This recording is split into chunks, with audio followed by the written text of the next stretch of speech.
হচ্ছে 12 মাসি ভাস্তারা আম গাছ। আম একটা দুটো করে আম পাকতে শুরু করেছে। আর এই আমটি আমি গতকালকে পেরেছিলাম, কারণ এর আগে আম সঙ্গে সঙ্গে পেরে খেয়েছিলাম, টক লাগছিল। তাই আমটাকে দুদিন রেখে আজ আপনাদের সাথে শেয়ার করব যে গাছের আমের কেমন টেস্ট।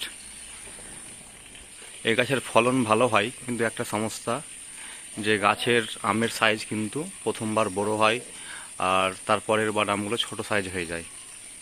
এই আম গাছটা থাকবে না, পাশে খিরসাপতি আম গাছ বসানো রয়েছে, এই গাছটা কাটা পড়ে যাবে।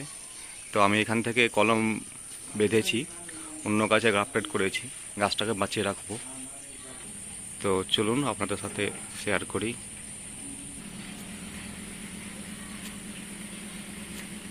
শক্ত আছে নাকি? না, হাসাটাই খাও। কেমন? ভালোই, টক মিষ্টি? টক মিষ্টি। আচ্ছা, দেখি আমি খেয়ে দেখি। খেতে টক মিষ্টি, তবে আমটা ভালো যে 12 মাসি গাছে হবে। আর একদম যখন আম পেকে যাবে তখন মিষ্টি লাগবে।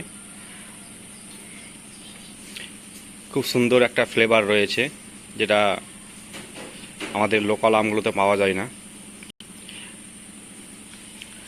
তবে আম পেরে সঙ্গে সঙ্গে খাবেন না, 2-3 দিন রেখে খেলে মিষ্টতা আম আরও বাড়বে।